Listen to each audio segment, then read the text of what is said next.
Magandang hapon po sa lahat. Narito po tayo sa isang makasaysayang distrito ng Maynila, ang Binondo. Sa harap po ay makikita natin ang paaralang Raha Sulaiman. Yan po. Lalapit po tayo upang makita nating mabuti ang bantayog ng magiting na raha. Iyan po.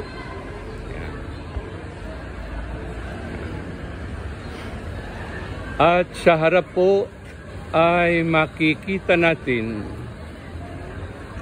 ang isang makasaysayang bahay.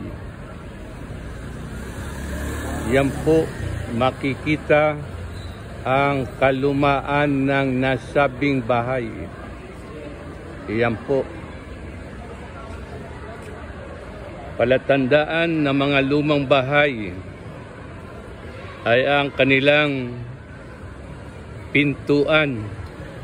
Yan po ang mga tipo ng mga sinaunang bahay ng panahon ng Kastila. Yan po.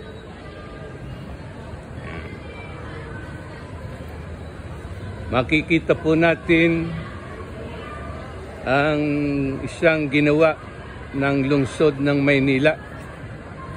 Babasahin ko po.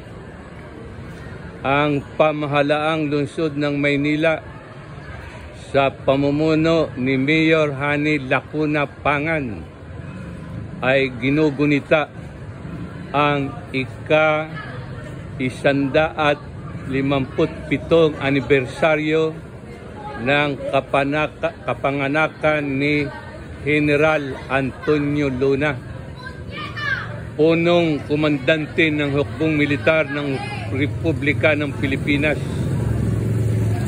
Ika-29 ng Oktubre 2023 nang ilagay ang pagpupugay na ito sa ating magiting na General Antonio Luna.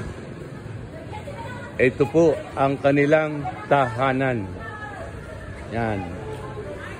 Yan po ang kanilang tahanan. Dito po lumaki ang ating dakilang bayaning si General Antonio Luna. Lalapit po tayo sandali sa landmark o pagkilala sa ating dakilang bayani. Ito po ang landmark.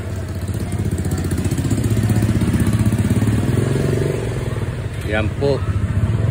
Babasahin ko po ang nasabing landmark. Yan. Sinilang ang puok ni General Antonio Luna, 1866-1899. Sa bahay na ito, 843 Orbis Tondo, isinilang si Antonio Luna noong ika-29 ng Oktubre, 1866, anak ni Joaquin Luna de San Pedro at Laureana Novicio at kapatid ni Juan Luna, ang isang magiting at magaling din na pintor, parmasyutiko at kimiko. Bantog na manunulat ng La Solidaridad, isang pahayagang Pilipino na paghinalaan ng mga Kastilang kasapi sa Katipunan, kaya ipinatapon sa Madrid noong 1897. Sa kanyang pagbabalik sa Pilipinas noong 1898, si General Antonio Luna ay hinirang nakatulong na kalihim ng digma. Hinirang na punong komandante ng hukbo ng Republika ng Pilipinas noong Pebrero 1899 at isang nakalulungkot na pangyayari Pinatay siya sa Cabanatuan, Nueva Ecija noong 5 ng Hunyo 1899. Yan po ang mga datos tungkol sa ating magiting na General Antonio Luna. At ito po ang nakikita ninyo ng bahagi ng Orbis Tondo. Yan po ang Orbis Tondo. Yan po nakahabaan ng Orbis Tondo.